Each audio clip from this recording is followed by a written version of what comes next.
Você leu? Legal.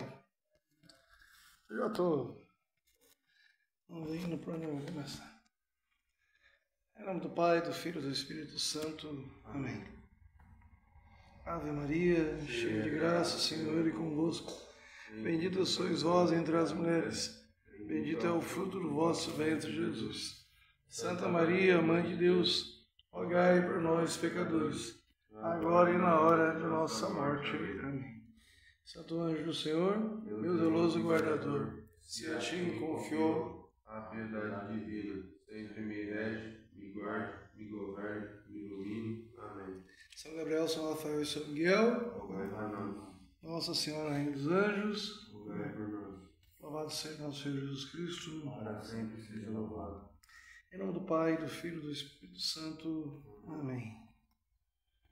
O que você leu do Gênesis? Deixa eu ver. Eu li até 17 de julho. Nossa, leu bastante coisa aí. Desde Leu bastante coisa. domingo. Leu bastante. Bastante coisa. Legal. Leu bastante coisa. Muito bom. Leu bastante. Já está na história de Abraão, né? Legal. Beleza, depois a gente trata um pouco disso. Para você que, né? Qual que é o seu nome mesmo? Eliabe, nome bonito. O nome de um personagem da Bíblia. Não sei qual personagem que é, mas não sei. É o nome da Bíblia. Então é isso mesmo. A catequese, como eu expliquei para ele semana passada foi domingo? Domingo. Foi domingo. Eu expliquei e disse que a catequese, ela é o ensino da doutrina da fé católica. Então a doutrina que eu vou ensinar aqui é a doutrina católica. Né? Você já deve ter passado em outras comunidades, outras casas evangélicas, né? E o evangélico, a igreja protestante, ela tem uma outra doutrina protestante. Aqui nós vamos ensinar a fé católica, né? A fé católica. Então a catequese é isso, ela é ensino da doutrina da fé católica. Eu passei algumas coisas para ele, depois você pega com ele, né, algumas coisas. Mas a gente vai tentar dar uma reprisada, porque eu lembro que eu comecei a falar sobre a fé. E a fé, como muita gente define fé como crer em Deus, né? Aqui isso não define fé, porque crer em Deus, até o diabo acredita, né? E aí se você pegar, por exemplo, na Bíblia, deixa eu ver se aqui, por exemplo, no livro de Hebreus, né? Aquele dia eu falei para ele, mas eu não li o texto. Aí vamos ver se a gente lê o texto. Se eu acho o texto. Aqui. Eu vou pegar o texto. Isso não é Bíblia não, isso é catecismo. Não é Bíblia. Eu tenho que arrumar uma Bíblia para ele, né? Mas deixa eu ver. Acho que é Hebreus 11, né? Hebreus 11. Na Bíblia, na Sagrada Escritura... tem uma Bíblia? Tem. Aí eu falei que eu não abri no domingo, eu não abri o texto, Hebreus 11, capítulo 11, versículo 1.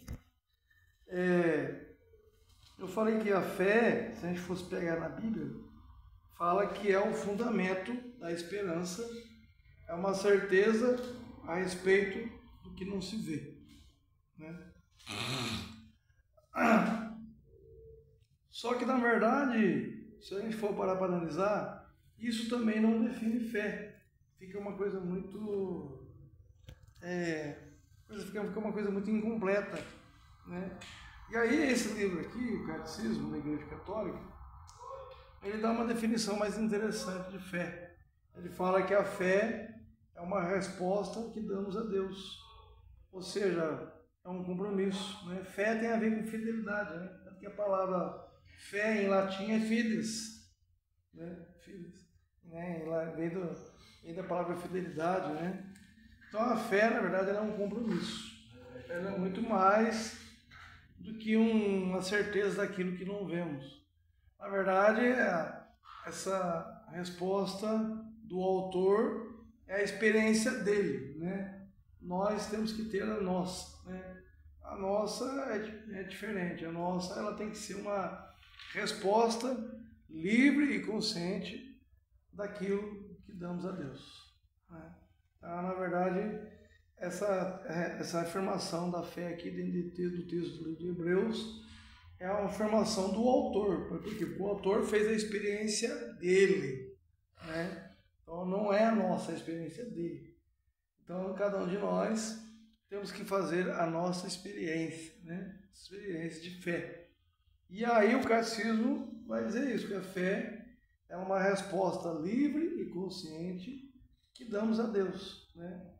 É um assentimento, né? Você aceitar as verdades de Jesus, né? As verdades de Jesus e as verdades da igreja dele, né? Qual a igreja dele? Igreja Católica Apostólica Romana. O resto não é a igreja de Jesus. Eu até falo que Jesus é o Senhor, mas as outras denominações não são de Cristo. Elas falam que são de Cristo, mas não é. E se prega a divisão, não é de Cristo, né? Não existe divisão naquilo que é de Cristo, né? O Pai, Jesus mesmo dizia no Evangelho, Pai, que todos sejam um, né? Não é cada um por si. Então a fé seria isso, né? Uma resposta que damos a Deus, né? Tá dando para mim? Você está ouvindo o que eu estou falando? Estou. Então, se você lê e me ouve ao mesmo tempo, você não consegue absorver. Então, assim, quando estiver falando, presta atenção em mim. Entendeu? Deixa para ler, quando acabar a catequese, você lê com calma. Sagrada Escritura é um livro que ela tem que ser lida com calma. Pode ser lida assim, de qualquer jeito. Como se estivesse lendo um livro, né? Eu expliquei isso para ele. Então, assim, a Sagrada Escritura era um livro, né? Ela é muito mais que um livro. Ela é a revelação de Deus. Ela é a revelação divina para nós, né? Ela é uma carta de amor de Deus para todos os homens. Embora é um livro que foi escrito por homens, né? Um livro escrito por homens, mas inspirados por Deus, né? Então, aí falei sobre isso. Então, a fé, ela é essa resposta que damos para Deus, né? Chamei você para a catequese, você aceitou de livre e espontânea vontade, eu não te forcei, né? Você veio de livre e espontânea vontade. Então, de uma certa forma, você já está dando a resposta para isso é fé, né? Você não sabe o que é, não entende, mas aceitou o convite. Então, isso já é fé, né? Eu comecei a falar para ele também sobre a respeito de como surgiu a Bíblia. Porque, assim, muita gente pensa que a Bíblia ela veio bonitinha assim, mastigada para nós. Não. Isso aqui no tempo antes de Jesus, no tempo de Jesus e no tempo dos apóstolos, isso aqui não existia, né? As primeiras impressões que nós vamos encontrar vai ser a partir de 1500 e pouco. Então a Bíblia demorou para chegar até nós. Ela demorou, né? E aí, como começou a Bíblia, né? Ela começou, como é que se chegou, né? Só para você ter uma ideia, a Bíblia, ela é por que tem o nome? Por que nós chamamos Bíblia? A palavra Bíblia vem do grego biblos, que significa biblioteca de livros. Você percebe que tem vários livros aqui. Então, são 73 livros. A Bíblia completa é 73. A incompleta, que é dos protestantes, é 66. Acho que é 66. Então, a Bíblia é esse conjunto de livros E ela tem, ela tem outros nomes, né? Está aqui como Bíblia Sagrada, né? Ou Sagrada Escritura, ou Divina Revelação, né? Ou pode ser chamado livro sagrado, né? Então, ela tem vários nomes. Eu acho mais bonito a Divina Revelação. Revelação porque Deus se revela a nós. Não é nós que vamos descobrindo a Deus, é Deus que vai se revelando a nós, aos poucos, né? Assim como Moisés, né? Você está no livro do Gênesis, não sei se, eu acho que você não chegou lá ainda, você vai chegar. Você já está falando na parte de Abraão, não sei se você está em Gênesis ainda, então você vai chegar na história de Moisés, vai lá no livro do Êxodo. A palavra Êxodo significa saída, né? Cada livro da Bíblia, ela tem um nome, e cada nome corresponde ao que ela significa. Por exemplo, Gênesis. Por que chama Gênesis? Porque a palavra Gênesis significa origem, ou seja, o começo de tudo. Então chama Gênesis, né? Em hebraico é Bereshit, né? Bereshit. Porque o texto começa assim, o texto original no hebraico está assim, Bereshit. Aí eu não raso hebraico, eu não sei quando eu entendo hebraico. Só conheço algumas palavras em hebraico, mas não conheço tudo. Mas em hebraico significa Bereshit, ou seja, significa no princípio. No princípio, Deus criou os anãos. No hebraico é Bereshit. Aí o Gênesis, a palavra Gênesis é em grega, significa origem, começo, início, né? Então o Gênesis é o início de tudo. O Êxodo significa saída. Saída de quem? Saída do povo hebreu, da escravidão do povo egípcio, né? O povo hebreu estava escravo nas mãos do povo egípcio e nas mãos do faraó. E aí surge aí Moisés, né? Que vai ajudar a libertar o povo, né? Mas é uma história que a gente vai ver isso mais para frente, né? Só para a gente dar uma introdução aqui, né? Falando ainda sobre a Bíblia, então a Bíblia tem vários nomes: Palavra de Deus, Sagrada Escritura, a lei e os profetas, o livro sagrado, as Sagradas Letras, ou a Divina Revelação. Acho bonito a Divina Revelação, acho mais interessante. E aí a Bíblia foi dividida em duas partes. Então você tem a Bíblia, você tem duas partes. Você tem o Antigo Testamento, que ela vai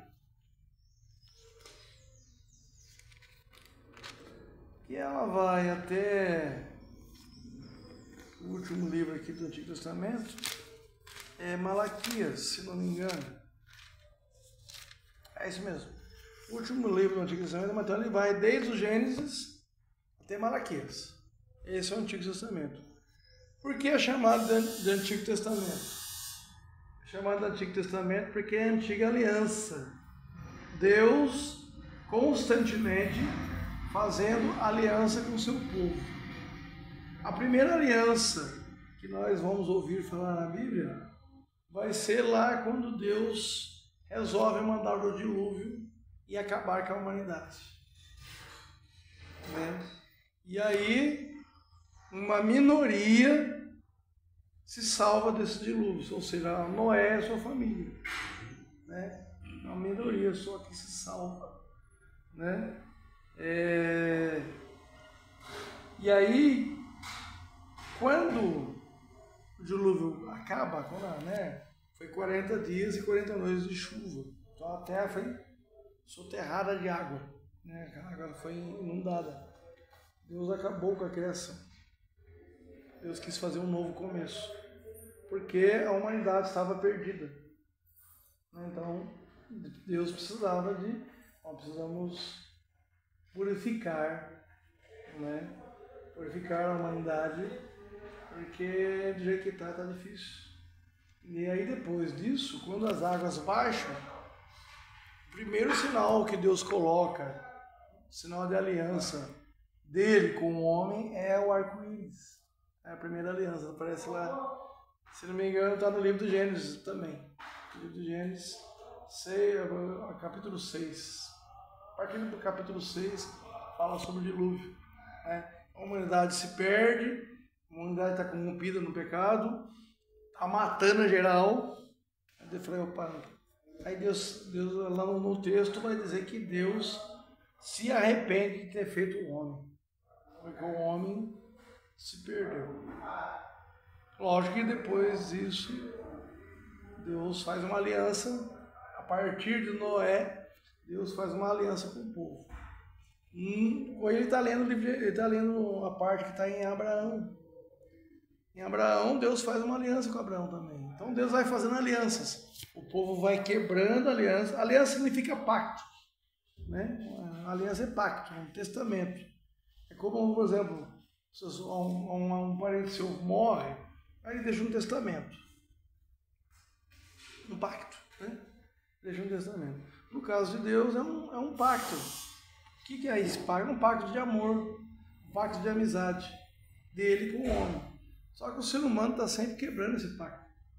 E Deus está sempre fazendo alianças, né? E aí, por isso é que o Antigo Testamento é chamado de Antiga Aliança, né? A partir do Evangelho de Mateus, que é o Novo Testamento, então o Antigo Testamento vai do Gênesis até Malaquias, e o Novo Testamento, que é a Nova Aliança, vai de Mateus até Apocalipse, né? Começa com os evangelistas e vai até o livro do Apocalipse. É a Nova Aliança, é o Novo Testamento, Nova Aliança. Por que é chamado de Nova Aliança? Porque agora não é mais com Deus, agora é com Jesus, né? Aliança com Jesus, uma nova aliança, né? Um novo pacto de amor, né? Então você percebe que a Sagrada Escritura, na verdade, ela é uma carta de amor escrita pelos homens, mas feita para os homens, é como se Deus estivesse dizendo: deixa eu te salvar, deixa eu te salvar, eu quero te salvar, porque eu amo você, né? Porque a gente não pode falar que está salvo, né? A salvação ela é algo muito... Ela não é algo assim, não, Jesus morreu na cruz e acabou, não precisa fazer mais nada. Não, preciso fazer assim, né? São Paulo vai dizer que eu quero completar no que falta na cruz de Cristo, eu quero completar com os meus sofrimentos aquilo que falta na cruz de Cristo. Porque para mim não convém apenas segui-lo, mas também não convém apenas conhecê-lo, mas também seguir os seus passos. E qual foram os passos de Jesus? Os passos de Jesus não foram passos simples, né? Não foram passos fáceis. Jesus passou pela terra falando do reino, falando do Pai, falando do amor que Deus tem pela humanidade, amando as pessoas, curando, libertando, e ainda assim não entenderam nada, prenderam, crucificaram, mataram ele. Lógico que no terceiro dia ele ressuscita, né? A morte não segurou Jesus, né? Jesus é Deus, né? Então, não tem como você destruir Deus, né? Agora, por que Deus se encarna, né? Porque não é reencarnar, não confunda com o negócio de espiritismo. Porque reencarnar é uma coisa, encarnar é outra, né? Deus se encarna, né? Ou seja, Deus se faz carne, se faz um de nós. Então Deus quis estar mais próximo de nós, por isso Jesus, né? O próprio nome Jesus significa isso, né? Deus salvo, né? Então Deus quis estar mais próximo do ser humano. E aí, e também quis mostrar para o ser humano que é possível, né? É possível viver conforme a vontade de Deus. Não é impossível. Somos pecadores, somos miseráveis. Jesus viveu toda a condição humana, menos o pecado. Menos o pecado, né? Nós somos pecadores, mas Deus quis estar no meio de nós para mostrar que é possível. Não é impossível. É possível vencer o pecado, é possível ter uma vida nova, é possível ser feliz, né? E Deus veio aí para... Jesus falou, né? Eu vim para que todos tenham vida, e vida em abundância. Aqui eu posso dizer que a casa de Assis ela é um pedacinho do céu. Ela é o reino acontecendo todos os dias, né? Vocês moram aqui na casa. Vocês não comem bem? E comem à vontade, não é verdade? Comem abundantemente. Então é essa abundância que Deus quer dar para nós. Não é só, lógico, não é só abundância de alimento, né? Mas a abundância de felicidade. Felicidade plena. Né? Porque o mundo longe de Jesus, longe de Deus, nos faz sofrer, não é verdade? O mundo, o que o mundo faz com a gente? Só estraga a gente. O mundo machuca. Porque o mundo é mau, né? O próprio Jesus falou, aqui jaz maligno, o mundo está nas mãos do maligno. Então não compensa, não vale a pena viver o mundão, viver o mundo. Você tem que estar no mundo, mas de mãos dadas com Jesus, de mãos dadas com Deus. O mundo jaz maligno. O mundo é do... Quando Jesus me falou, já aqui jaz maligno, né? Eu vi o príncipe, né? Eu vi o príncipe das trevas cair do céu como um raio. Caiu aqui. Então isso aqui já está na mão dele. Por isso que o mundo está do jeito que está. Porque é o domínio dele, né?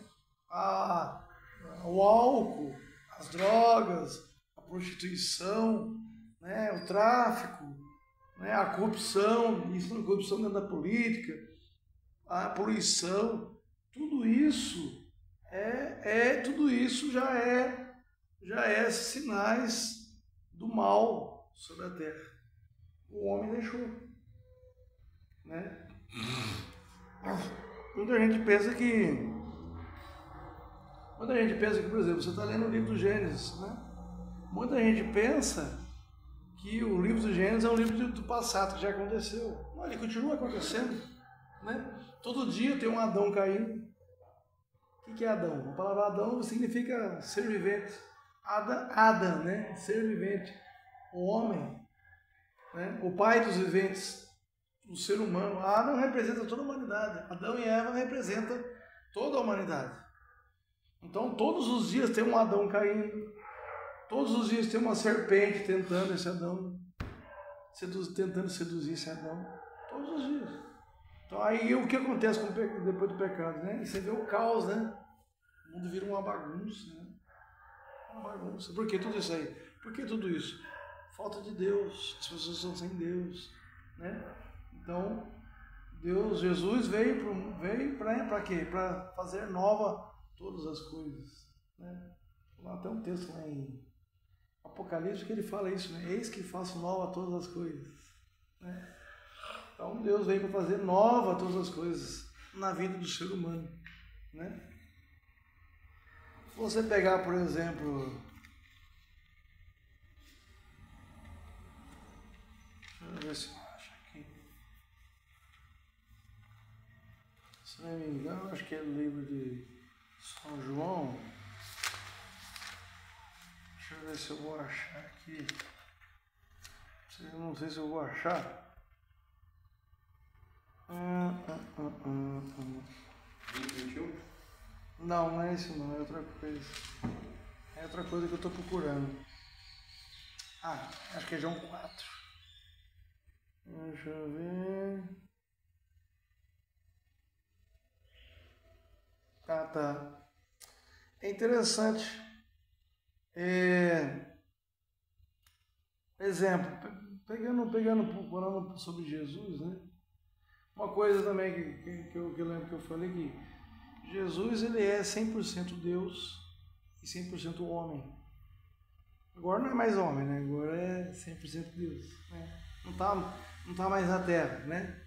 Ele está no céu, né? Mas se faz presente no meio de nós, né? Onde 2 ou 3 estiverem reunidos em nome dele, ele está presente, ele está aqui também. Ele está presente na hóstia consagrada, um pedaço de pão, porque ele falou que estaria ali, né? Isto é meu corpo, né? Isto é meu sangue. Está presente. Está presente também na pessoa do sacerdote, né? Que todo sacerdote, todo presbítero, todo padre, ele é persona Christi, ou seja, a pessoa de Cristo. Ele representa Cristo. Então está presente a pessoa de Cristo. Está presente no sacerdote. Então Deus está presente nele. Jesus também está presente no pobre, no sofredor, né? Jesus se faz, Jesus, ele, como é que eu vou dizer, ele assume todas, né, as dores da humanidade, em todos os sentidos, né? Você pega lá Mateus 25, né, o que ele vai dizer? Tive fome e me deste de comer, tive sede e me deste de beber, né? Estive nu e me vestisse, estive preso, enfermo e fosse me visitar, estive peregrino e me acolhestes.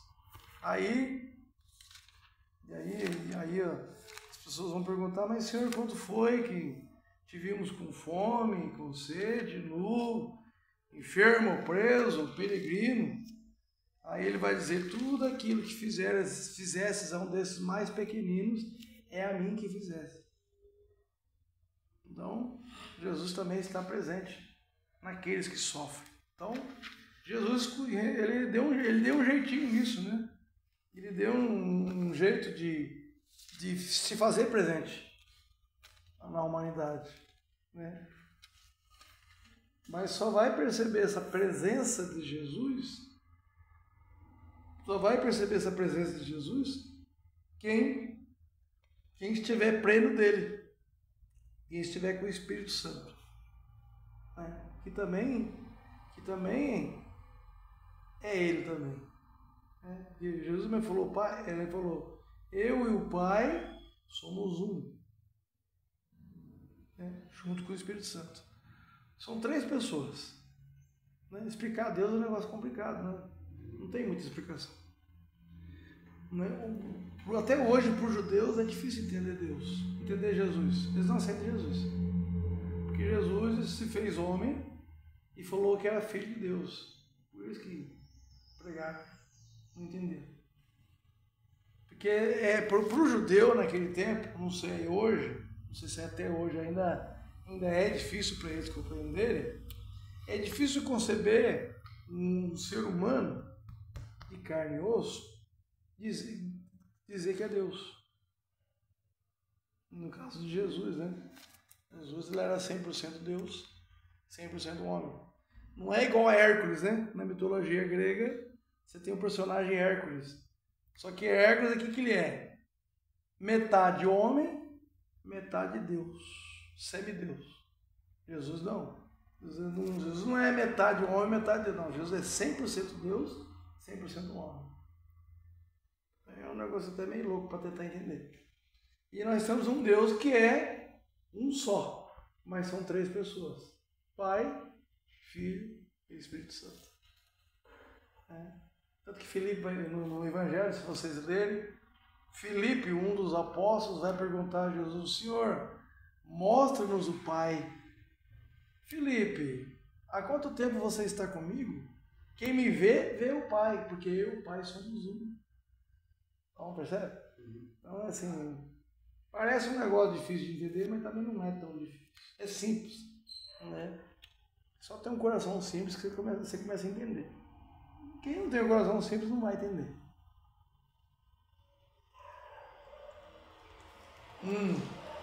Quando você pega o texto, né? Eu estou falando assim, vocês não são obrigados a saber onde é que estão os textos, tá? Porque primeiro vocês estão aprendendo, entendeu? Mas eu tenho essa desenvoltura, eu pego o texto aqui e tenho essa facilidade. Eu já lido com Bíblia, não é de hoje, né? É interessante, por exemplo, se vocês tiverem oportunidade, eu vou até deixar como tarefa para vocês, além do livro que você já está lendo, deixar como tarefa para vocês lerem o texto de João capítulo 4, que vai do versículo 1, vai até o versículo 42. Ele vai marcar, depois ele passa para você. Tá?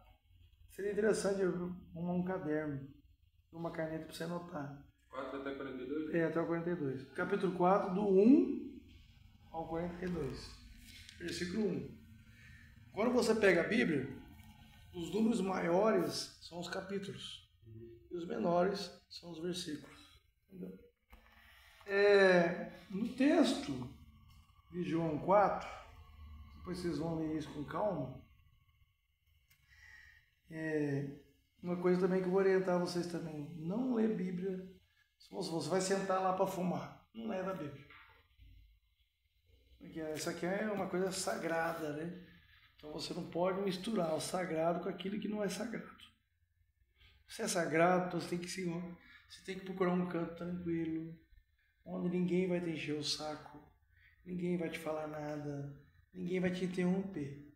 Um lugar tranquilo, aí você vai, antes de abrir a Bíblia, você vai fazer uma oração antes, você vai rezar: Senhor, derrama o teu Espírito Santo, ilumina a minha vida, me ilumina, para que eu possa entender o que o Senhor quer dizer para mim aqui. Entendeu? Sempre quando vocês forem ler a Bíblia, rezem primeiro. Por quê? Porque é um livro sagrado. Não é um livro qualquer que você abre e lê a hora que você quer. 3 requisitos para ler a Bíblia. Tem os 3 requisitos lá, que eu vou falar sobre isso também. No texto, eu acho muito interessante, me vem à mente aqui, no texto de João 4, que fala da samaritana, fala de um diálogo de Jesus com uma samaritana. Aí quando você lê o texto, primeiro você vai encontrar alguns pontos que são interessantes. Primeiro, naquele tempo, mulher não tinha voz, nem vez, nem lugar. Mulher era colocada como um objeto, em todos os sentidos. Então, naquele tempo, mulher, jovem, criança e velho não tinha voz. Não somente velho, né? Não somente jovem, criança, mulher e velho, mas também escravos, porque naquele tempo tinha muitos escravos, pastores, um leproso, por exemplo, um doente, né, que hoje a gente chama de hanseníase, né? Era a lepra da época. Então esse povo não tinha vez. Mas a partir de quantos anos naquele tempo era considerado velho, né? A idade... Não, idoso, né? A partir de 50, 60 anos já é idoso. Porque no livro de Gênesis fala que alguns têm até 800 mas aí a gente tem que entender uma coisa. Veja bem, você já ouviu falar nessa expressão antes de Cristo, depois de Cristo? O que significa isso? A história começa antes de Cristo, antes de Jesus nascer, porque assim, não existia... quem inventou o tempo, quem inventou o tempo foi o ser humano. Não existia tempo. A contagem do tempo era contada ao contrário, em ordem decrescente. Aí, segundo os historiadores, Jesus é o... Eles usam, por isso que eles falam antes de Cristo, depois de Cristo, porque Jesus é o ponto onde começa a história. É um ponto zero, vamos dizer assim. Então a história começa em ordem decrescente até Jesus. Jesus começa lá. Aí, quando chega em Jesus, zera. Aí começa a ordem crescente até os dias de hoje. Né? Dizem que Jesus nasceu mais ou menos no ano 3. Ano 3, ano 6, mais ou menos. Então, naquele tempo, assim, não existia uns 600, 800 anos, era equivalente aos 60, 70, 80 anos hoje. Né? Então não pode levar o pé da letra também essa questão da idade ali no texto. Né? Porque pode ser... Eu acredito que até 100 anos chegavam sim. Né? Porque vamos levar em consideração a cultura da época. Vamos pegar antes de Jesus, por exemplo. Se você pegar, você está lendo o livro do Abraão. Quer dizer, qual é o contexto aí? É um contexto...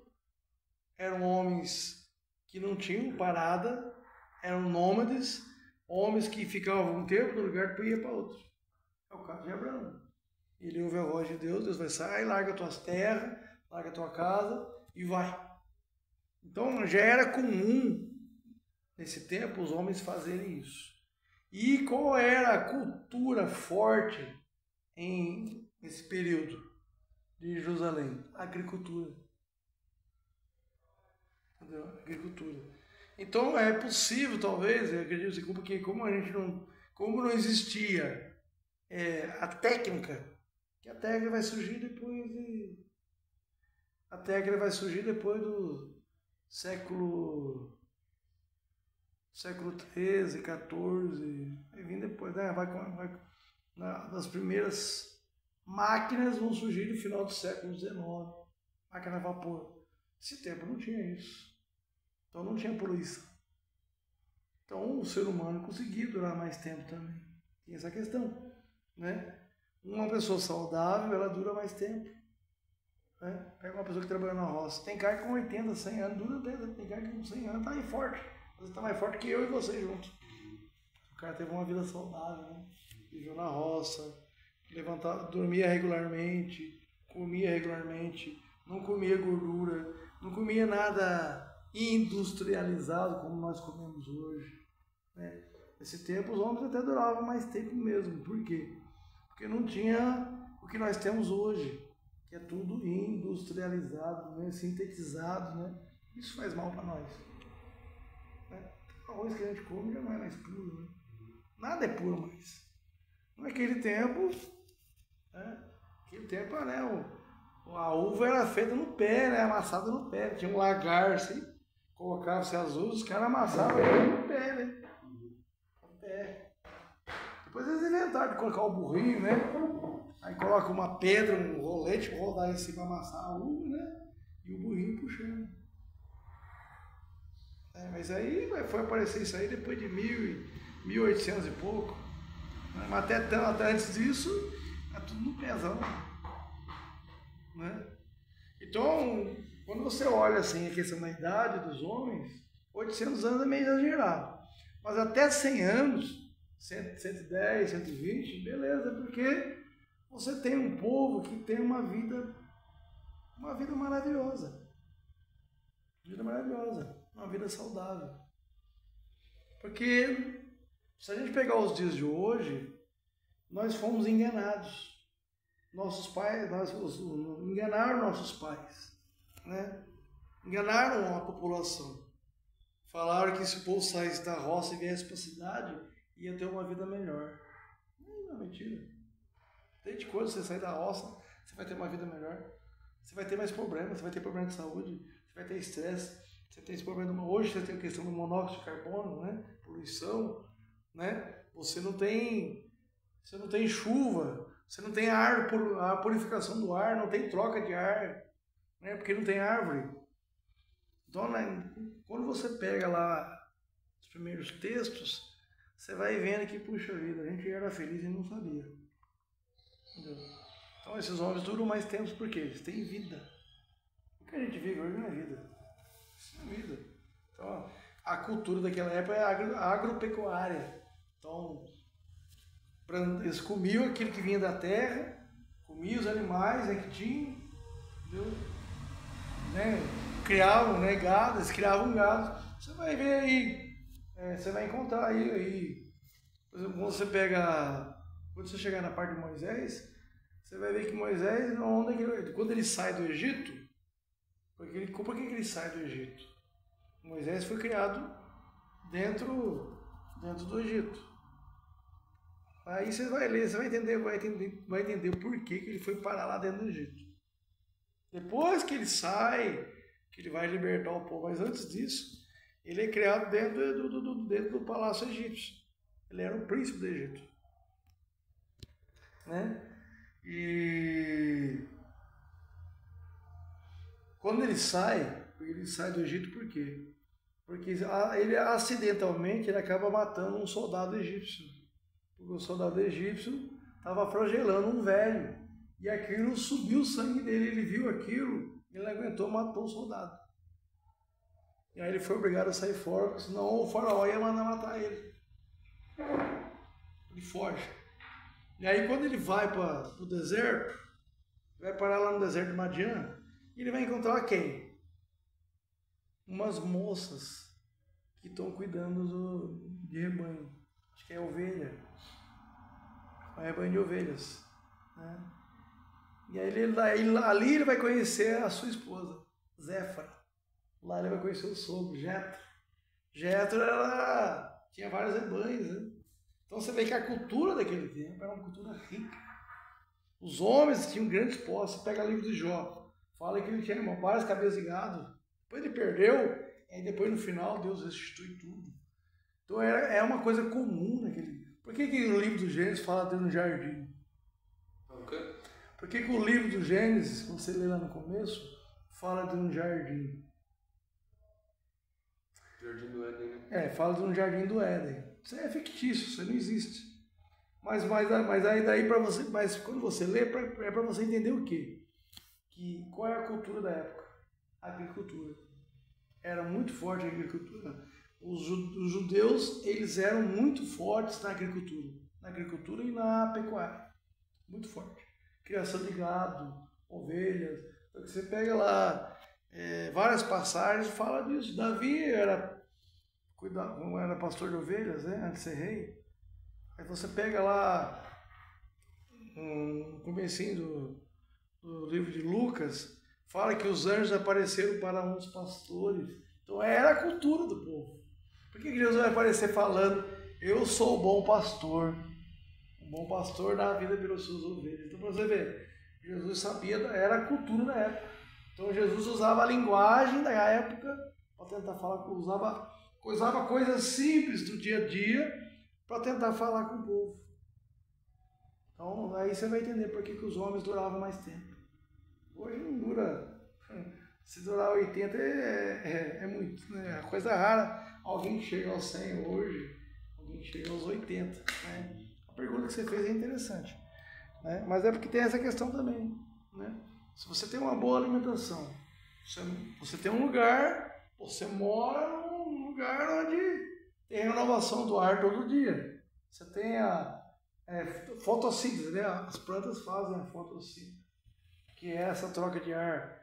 De dia, ela solta o oxigênio puro para nós, ela filtra, ela absorve todo o monóxido de carbono do ar e depois joga para fora para nós o oxigênio puro. Só que nós somos burros, o que nós estamos fazendo? O homem moderno é burro, o que ele está fazendo? Ele está destruindo, arrancando as árvores, está fazendo prédio, está fazendo asfalto, que é isso, a água escoa para onde? Não tem água, e aí não tem mais chuva. Por que não tem mais chuva? Porque não tem mais aonde a água ficar parada aí para ela evaporar. Por que o Amazonas tem chuva constante? Porque tem muita árvore. Então nós, de uma certa forma, o homem moderno, né, infelizmente o homem moderno é burro. O homem antigo é esperto, é inteligente. Os homens antigos, eles eram inteligentes. Né? Você pega os astecas, né? Considerado como civilização visionária. Fazia aqueles tempos doidos, né? Tinha aqueles canais de irrigação. O sistema hoje inventaram um sistema de irrigação no deserto. No deserto do Oriente Médio, o pessoal consegue fazer plantação lá. Como é que eles conseguem fazer isso? É que eles chamam assim, a técnica de gotejamento. É uma mangueira, em várias furinhas ela vai gotejando. E os caras são tão inteligentes, o que eles estão fazendo? Tira a água do mar, está transformando. Puseram uma estação, isso no Oriente Médio. Isso, acho que em Dubai, se não me engano. Fizeram uma estação de tratamento. Aí o que eles fazem? Eles estão extraindo essa água do mar, que ela é salgada. Aí o que eles fazem? Extrai, pega o sal, usa o sal para consumir e a água pura. Então o povo do Oriente Médio é inteligente, não é burro, o povo é esperto. A única coisa que pega é essa questão da guerra, mas aí é outra história. Voltando aqui ao texto da Samaritana, Jesus, ele tem, aí eu estava falando sobre essa questão, né? Mulher não tinha vez, o pobre não tinha vez, criança, jovem não tinha vez. E aí o Jesus é um cara que ele vai quebrar todos os paradigmas daquela época. Outra coisa, judeu não conversava com samaritano. Né? Não conversava com samaritano, porque era uma briga boba deles lá. E aí o samaritano era tratado como um cachorro. Não tinha conversa. O judeu não conversava com o samaritano. Então, por exemplo, você tem aqui, vamos supor que Jerusalém está aqui, Samaria está aqui, Judéia está aqui. Um judeu, quando ele ia para Jerusalém, para ele chegar até Jerusalém, da Judéia até Jerusalém, ele gastava 3 dias. Por que ele gastava 3 dias? Porque ele dava a volta. Samaria. Ele dava a volta, ele não passava por dentro de Samaria. Por quê? Porque judeu com samaritano não conversava. Jesus, ele quebra o paradigma, ele vai fazer o contrário. Ele passa pelo meio. E aí, quando ele chega lá no povoado, né? Quando ele passa por Samaria, ele encontra uma mulher na beira do poço. Era meio-dia, imaginem aquele sol escaldante. E Jesus pensou, bom, preciso arrumar um jeito de puxar assunto, né? Criar um diálogo, né? Jesus era inteligente. Jesus é inteligente, né? Por isso que a inteligência é dom de Deus. Né? Também é dom de Deus. Né? Fala dos dons do Espírito Santo, um deles é a inteligência.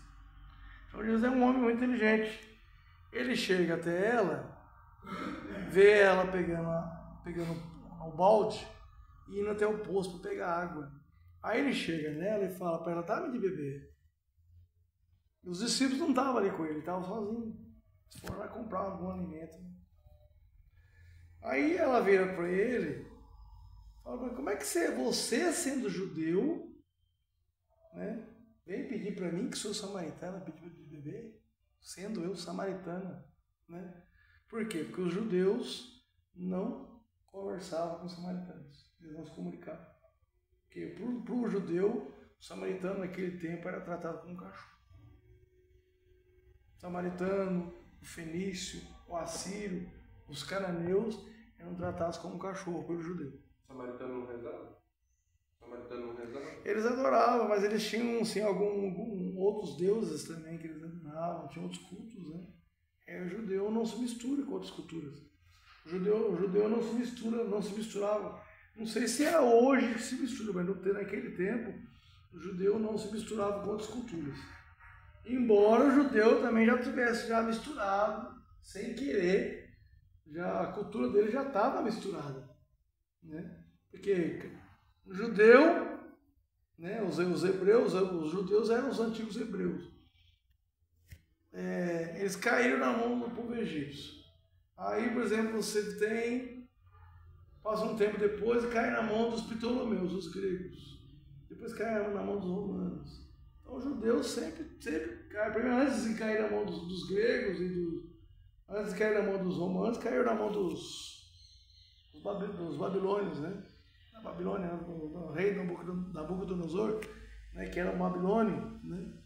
Então, eles sempre estão caindo na mão de alguém e sendo escravizados.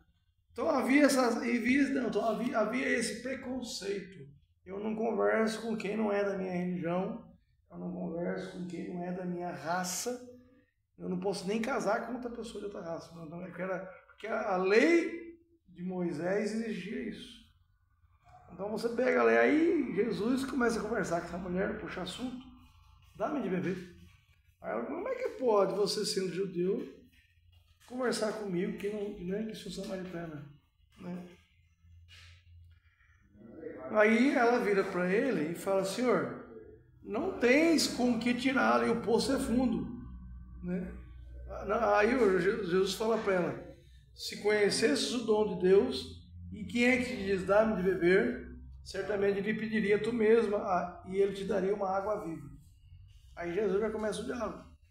A mulher lhe replicou, Senhor, não tens com que tirá-lo e o poço é fundo. De onde tens, pois, essa água viva? És, porventura, maior do que o nosso pai Jacó, que nos deu esse poço do qual ele mesmo bebeu, e também os seus filhos e seus rebanhos? Respondeu-lhe Jesus, todo aquele que beber dessa água tornará a ter sede, mas o que beber da água que eu lhe der jamais terá sede. Mas a água que eu lhe der virá a ser nele fonte de água, que jorrará até a vida eterna, né? Então aqui Jesus começa um diálogo. Essa água que ele falou era qual? Ele mesmo. Né? Quem vem a mim nunca mais terá sede. Aí ele vai falar, né? Quem vem a mim, ele vai aqui, ó. Aí ela fala, a mulher suplicou, Senhor, dá-me dessa água para eu não ter sede, nem vir aqui tirar. Ela disse Jesus, vai e chama teu marido e volta aqui. A mulher responde, mas não tem marido. Aí Jesus olha para ela, você tem razão. Você está certo quando você disse que você não tem marido. Você já teve 5 e o que agora que você tem não é teu. Ela ficou espantada, como é que ele sabe isso? Não contei nada para ele. Aí ela vira para ele, né? E fala, Senhor, vejo que és profeta, que és um profeta. Aí ela continua o diálogo. Nossos pais adoraram neste monte, mas vós dizeis que é em Jerusalém que se deve adorar. Por isso que os judeus não conversavam com o povo samaritano. Por quê? Porque ali onde é que ela está pegando a água, um poço, né? Ali é uma montanha. E ali é uma montanha onde habitou Jacó. Então, os samaritanos naquele tempo diziam que é ali que eles tinham que adorar. Não em Jerusalém. Só que para o judeu, Jerusalém é o centro. Todo judeu tem que adorar no templo de Jerusalém. Foi o templo que Deus mandou construir, mandou Salomão construir. Entendeu? Então, por isso que há essa divergência. Não vou misturar. Eles não querem adorar aqui no templo, então, para mim são cachorros. Não tem conversa. E aí ela começa o diálogo. Né? Nossos pais adoraram nesse monte, mas vocês falam que é em Jerusalém que se deve adorar. Aí Jesus respondeu, mulher, acredite-me, e vem a hora em que não adorareis o Pai, nem neste monte, nem em Jerusalém. Vós adorais o que não conheceis, nós adoramos o que conhecemos, porque a salvação vem dos judeus. Mas vem a hora, e já chegou, em que os verdadeiros adoradores hão de adorar o Pai em espírito e em verdade. E são esses adoradores que o Pai deseja. Deus é espírito, e os seus adoradores devem adorá-lo em espírito e em verdade. Respondeu a mulher, sei que deve vir o Messias, que se chama Cristo. Quando, pois, vier, ele nos fará conhecer todas as coisas. Disse Jesus, sou eu quem fala contigo. Então aí, a partir desse momento, começa a conversão dessa mulher. Aí ela sai contando para todo mundo, vem cá, vocês conheceram, eu encontrei o Messias, que se chama Cristo. Ele vem cá para vocês verem, ele acabou de contar tudo o que aconteceu na minha vida. Aí ela começou a contar para os samaritanos e eles foram lá para ouvir Jesus. E aí no final, quando você lê o texto, eles vão dizer para a mulher, né? Já não é por causa da tua declaração que cremos, mas nós mesmos ouvimos e sabemos ser este verdadeiramente o Salvador do mundo. Então eles tiveram uma experiência com Jesus. Como é que o exemplo arrasta, o testemunho arrasta. Ela teve uma experiência com Jesus e foi contar para os demais. Arrastou uma multidão para falar com Jesus. Jesus converteu uma parte de gente. Né? Então, eu quero que vocês leiam esse texto, porque ele é interessante. Né? Fala desse diálogo, né, com Jesus na beira do poço. Né? Essa mesma intimidade que Jesus teve com ela e quer ter conosco. Entendeu? Por isso que às vezes, quando vocês participam da missa, o padre fala, né, busque uma intimidade com Jesus. Vai para a capela, ora, tira um tempo para Deus, né? Por isso que o diácono veio celebrar ontem, falou a mesma coisa, né? Por isso que o irmão Cláudio às vezes insiste, né? Vai para a capela, né? Vai orar, busca Jesus. Por quê? Porque o que restaura o ser humano é Deus. Por quê? Porque nós somos, todo ser humano, pensa no mais pecador, pensa naquele criminoso que cometeu o crime, aquele crime mais perverso que você possa imaginar. Até ele é de Deus. Só que ele não deixou Deus agir na vida dele. Talvez porque ninguém foi lá evangelizá-lo, ninguém foi lá falar de Deus para ele, ou talvez porque ele também não deu abertura. E aí, quando a gente não dá abertura para Deus, quem entra é o outro que faz estrago. Então, Nós temos que buscar essa intimidade com Jesus, porque é isso que vai fazer a gente feliz. Porque as pessoas pensam que elas vão ser felizes. Eu só vou ser feliz se eu tiver a minha casa, eu vou ser feliz se eu tiver a minha esposa, eu vou ser feliz se eu tiver dinheiro, eu vou ser feliz se eu tiver muito dinheiro, né? Eu vou ser feliz se eu tiver uma vida boa. Nem sempre. Quantas pessoas ricas que moram, né, em palácios e são tristes, são frustradas, não são felizes, têm dinheiro, eu já vi gente falar assim, cara, eu tenho todo o dinheiro que você possa imaginar, eu tenho dinheiro, sou um cara bem sucedido profissionalmente, eu tenho um carro bom, eu tenho uma esposa bela, eu tenho uma família linda, mas eu não sou feliz, ainda me sinto sozinho. Olha que coisa louca. O cara é casado, cheio da grana, mora num palácio, tem uma família linda e se sente sozinho. Que coisa louca, velho. Como é que pode isso? Né? Mas por que isso? Porque ele não, talvez o que falta para ele é Deus. Ele não tem Deus. E a Bíblia fala, não lembro se acho que é Provérbios que fala isso, que vale mais a pena morar numa choupana pobre comendo pão duro e tendo Deus, tendo paz, do que morar num palácio e não ser feliz. Então, dinheiro não traz felicidade. Ajuda. Não traz felicidade não. O que traz felicidade é a forma como deixamos Deus conduzir a nossa vida. Porque, veja bem, Deus não chamou, lógico que Deus não chama só pessoas para serem religiosas, ou só para serem padres ou freiras. Não, também Deus chama pessoas para casarem, para ter família, para ser pai de família, entendeu? Mas você só vai ser um bom pai de família se você tiver Deus. Se o cara não tiver Deus, ele vai ser um péssimo pai, não vai ser um bom pai, ainda vai acabar com a família ainda. Entendeu? Ainda vai gerar filho que vai se perder ainda. Entendeu? Então tudo que fizermos tem que ser conduzido por Deus. Por isso que a gente insiste, né, de falar de Jesus, de falar de Deus, porque nós experimentamos, não somos perfeitos, né? Também buscamos a perfeição, não somos perfeitos, somos pecadores também. Mas a gente luta todo dia para fazer o que é certo, né?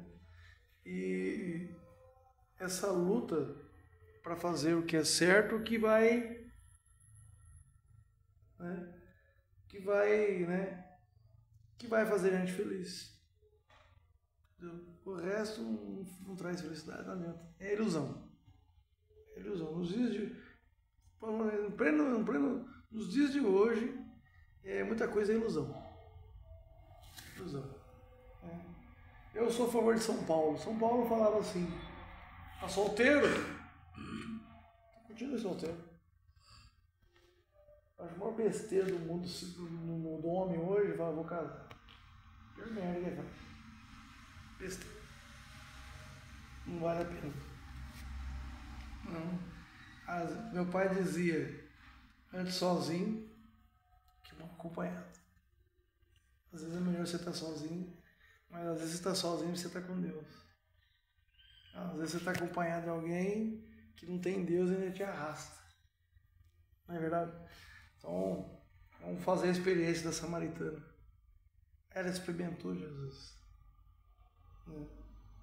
Jesus é a fonte de água onde a gente pode beber. Né? Fonte de água. Então, Jesus está ali todo dia, na capela. Né? Então, a gente tem que buscar esse Jesus. Né? Não é só fazer tarefas. Está dentro da casa, não fica só fazendo tarefas. Busca, por exemplo, foi para a capela hoje. Né? Tá sempre indo, né? Tá indo, rezando. Né? Tudo bem que tá caminhando para ser um de nós, né? Mas não é porque tá caminhando para ser um de nós. É que ele sabe que sem Jesus ele não vai ser feliz. Tenho certeza que ele sabe disso. Então nós temos que ter essa consciência. Jesus mesmo falou aqui no Evangelho: sem mim nada podeis fazer. E quando fala nada, nada é nada. Né? Vou pegar ela aqui para frente, quer ver?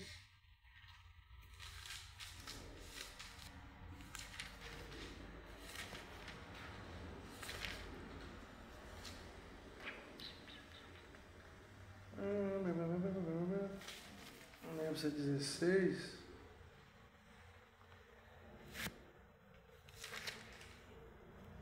Aqui, eu acho que é João 15, que fala da videira e os ramos. Olha que interessante. João 15. Eu sou a videira verdadeira. Você reparou que Jesus só fala de coisa de agricultura? Porque era a agricultura da época. Que tinha muito vinho, tinha muita videira. Às vezes vocês falam lá, eles falam muito. O Evangelho de ontem falava do cara caindo na beira do caminho, né? Aí falou que o cara deitou as feridas com azeite. Porque naquele tempo não tinha remédio. Hoje tem remédio. O cara machucou, você vai lá e... Né, você tem uma infinidade de remédios, né? Azeite e óleo vinho, né? E o azeite, porque azeite tinha muito na época. Quando Jesus vai, por exemplo, antes de morrer, aonde Jesus foi orar? Monte das Oliveiras. Que existe até hoje. É um terreno que tem uma árvore enorme de oliva. Sabe? Tem mais de... Desde o tempo de Jesus existe até hoje. Você acredita? Está lá. Não produz mais nada hoje, mas está lá até hoje. Acho que não produz mais. Né? E é a cultura deles. Azeite, vinho, ovelha, né? Cultura. Por isso que Jesus usa das coisas da cultura da época. Eu sou a videira verdadeira e meu pai é o agricultor. Todo ramo que não der fruto em mim, ele cortará. E podará todo que der fruto, para que produza mais fruto. Então tem as podas. Né? Às vezes a gente fica chateado quando o Cláudio fala não vai. Mas é uma poda que Deus está dando. A gente precisa entender isso. Porque se não tiver poda, você não cresce. Aqui é uma árvore. Você quer que ela cresça bonita? Você pega uma mão aqui, vamos pegar o exemplo da videira. A videira ela é uma parreira. Ela é que nem trepadeira, ela vai subindo. Só que se você não der umas podadinhas nela, ela fica selvagem. E ela não produz fruto bom. Né? Eu não manjo de agricultura, mas eu sei que tem que dar as podadas. Para que dê um fruto bom, para que a árvore cresça, né? Produza muito fruto. O Rio Grande do Sul tem muito fruto, tem muita videira. Né? O Rio Grande do Sul, o Paraná tem muito isso. Né? Nunca fui lá, mas eu sei que tem. Aí ele continua falando, né? Podará todo que der fruto para que produza mais fruto. Mas vós já estáis puros pela palavra. Isso Jesus falando para os discípulos, né? Vós já estáis puros pela palavra que vos tenho anunciado. Permanecei em mim e eu permanecerei em vós. O ramo não pode dar fruto por si mesmo, se não permanecer na videira. Corta o ramo lá. Se ela ficar seca no chão, ela não vai produzir nada, ela vai secar, vai morrer. Nossa, é a mesma coisa. Sem Jesus, a gente não vive.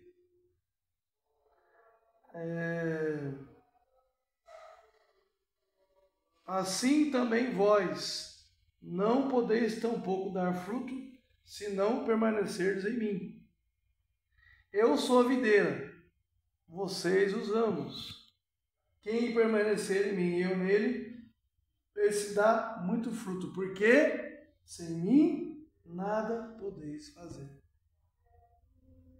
Então isso é Jesus que está falando. Não é o padre, não é o bispo, não é o papa, não é o frei que está falando, é Jesus. Sem mim nada podeis fazer. Sem Jesus nós não fazemos nada. Até para você arrumar um emprego, se não for por Jesus, não vai. Que pode ser uma cilada do demônio. Vai, mas dá errado. Dá errado, não prospera. Por que muitos saem daqui e quebram a cara? Porque não está indo por Jesus. Está indo pelo impulso humano. Aí vai quebrar a cara. Então, você tem que deixar, você, todos nós temos que deixar Deus conduzir a nossa vida. Porque é a partir da condução dele, ele que vai decidir o que ele quer para nós. Eu, antes de vir para cá, antes de ser religioso, faz 25 anos que eu sou religioso, antes de vir para a fraternidade, eu era metalúrgico. Trabalhei 6 anos na General Motors do Brasil, em São José dos Campos. Trabalhei na área de produção. Tinha do bom e do melhor. Vivia bem. Mas Deus chamou. Abandonei tudo. Entendeu? Porque Deus quis. Então, assim, não adianta. Eu conheço um monte de gente que foi tentar seguir outro caminho, que foi trilhar um caminho que não era o caminho de Deus, não foi para frente. Não foi. Conheço gente que está casado, mas está bem, está feliz, mas é homem de Deus. Conheço um cara que a filha dele é freira. Um homem pensa em cara da hora. Não sei se está vivo ainda. Um grandão fortão, sabe? Cabelo que nem o meu, assim, né? Nelson Palhão. Você lembra o nome dele? Trabalhava comigo, perto de mim lá. E é um homem sábio, cara. Homem sábio, sabe? Inclusive foi ele que me apresentou esse livro aqui, sabe? Aí ele começou a chamar o pessoal para se reunir, para rezar na hora do almoço lá na fábrica. Porque até no ambiente que a gente está, a gente tem que ser luz a gente tem que ser sal da terra e luz do mundo. Tem que ser testemunho. Chamou a gente para rezar, me chamou, comecei a rezar junto com ele ali. Como deu muito fruto aquele momento de oração aqui, sabe? Deu muito fruto. Aí um dia eu perguntei, cara, você conhece muita igreja, como é que você faz? Ele falou para mim, lê, cara. Lê. Devora os livros. Leia bastante. Aprendi com ele. Por isso que eu leio muito. Entendeu? E esse foi um dos livros que ele me apresentou. Perguntei para ele, entendeu? Porque você sempre tromba com um protestante, e o protestante ele protesta tudo aquilo que é da fé católica. E aqui eu uso esse livro por quê? Porque ele explica por que ele não explica tudo, né? Algumas coisas. Mas ele explica por que a gente usa a cruz, né? Por que a gente tem as imagens, né? E tudo dentro da Bíblia. Dentro da Bíblia. Então, vocês vão ver eu usando esse livro às vezes para dar catequese para vocês. Hoje eu não usei muito. Hoje eu falei mais de forma espontânea, né? Então, a fé, ela abrange tudo isso que eu estou falando. Entendeu? Tudo isso que eu estou falando. Essa busca de Jesus tem que ser constante. Está com quantos anos? 40. 40. Não. 40. O tempo está passando para você. Não pode perder mais tempo. Não. Perder mais tempo. Você está aqui, você tem que buscar a sua conversão. Não sei o que Deus vai querer para você. Isso é uma coisa entre você e Deus. Você tem que perguntar para Deus, Senhor, o que o Senhor quer de mim? E tem que analisar, tem que pensar, ver direitinho o que está acontecendo. Né? Porque tem gente que fica tentando, a vida inteira tentando o mundo e não prospera. Pô, mas eu começo bem, daqui a pouco eu caio. Começo bem, daqui a pouco eu caio. Aí é a hora de começar a se perguntar, será que realmente é para me viver lá fora? Será que é realmente Deus me quer trabalhando, ganhando dinheiro, vivendo de forma normal lá fora? Ou Deus quer outro caminho para mim? Então aí tem que começar a se perguntar. Se você, não sei se é o seu caso, né? Mas tem muitos irmãos que passam pela casa, não prospera. Tem cara que está 10, 15, 20 anos frequentando a casa e não sai disso. Por quê? Porque ele não quer seguir o caminho dele. Ele quer seguir o caminho dele. Ele acha que ele vai ser feliz do jeito dele. Ele acha que o caminho que ele escolheu para ele vai dar certo. Ele não vai. Se ele não se pegar na mão de Deus e não trilhar aquilo que Deus tem preparado para ele, não vai ser feliz. Não vai prosperar. Então, não sei se é o seu caso, né? Não sei se já tem anos que você está tentando, não sei. Né? Se for, começa a pensar. Porque senão o tempo vai passando, você vai envelhecer, você está com 40. Cara, há tempo atrás eu estava com 40, já estou com 51. Então o tempo, passa rápido. Até os 30 demora para o tempo passar um pouco, mas passou dos 30, para 40 um pulo, para 50 um pulo, e para 60 rapidinho já está na casa dos 60, daqui a pouco você está velho, aí não está aguentando mais nada. Tem que pensar, o que realmente Deus quer para mim? Né? Não Deus, porque assim, na sua idade, né? Na sua idade, não estou desmerecendo você. Mas na sua idade, já era para você ter algo montado, já arrumado. Né? Então tem que se perguntar, o que realmente, se você é, eu não sei o teu histórico, se você tem um histórico que está sempre caindo, vai, está tentando e não consegue, então começa a perguntar para Deus. Que já teve cara da sua idade que passou pela casa, hoje está bem, mas ele seguiu a orientação que nós passamos para ele. Nós encontramos com ele, veio da Bahia, está bem hoje, virou colaborador da casa. Aí ele veio para São Paulo para tentar a vida, mas aí caiu no álcool, começou a beber e virou alcoólatra. Conhecemos ele na rua, ele conheceu a gente, deu uma marmita para ele e quis conhecer ele. Aí ele foi falar com o irmão, você me ajuda, eu quero sair dessa vida. Você quer sair dessa vida mesmo? Então tá, então vamos lá para casa. E aí o que o fundador falar para você, você faz. O fundador é o irmão Reinaldo. Esse cara, fundador. Aí ele foi conversar com o irmão, me ajuda. Você quer me ajuda mesmo? Quer? Então você vai seguir a minha orientação. Você vai trabalhar, você vai cuidar, você vai ajudar na casa, fazer os serviços da casa, né? Você vai fazer os serviços da casa, vai cuidar da casa. Que hora que é aí? 11h20. Nossa, passou do horário, deixa ele. Ele falou que ia rezar o terço, vai sair para almoço. Passou do horário. Não tem problema. Para Deus não tem. E olha o que aconteceu com ele. Passou pela casa. E detalhe, ele ficou 2 anos na casa sem sair. Os caras vêm pra cá, não dá uma semana, já quer sair pra rua, pra resolver as coisas. Eu não entendo isso. O cara ficou 2 anos sem sair. E a casa era pior do que essa. Que a cozinha que vocês têm aqui, ela é enorme, ela é grande. Espaçosa. Né? A nossa, a bunda do cara pegava na bunda do cozinheiro. Só tem uma ideia de tamanho tão pequeno que era. E cozinhava para muito mais gente. Para muito mais gente. E ficou lá. Você vai ficar na casa, ajuda na casa. Terminou o serviço seu, você vai para a capela, fala com Deus. Fez isso. Entendeu? Hoje ele está bem.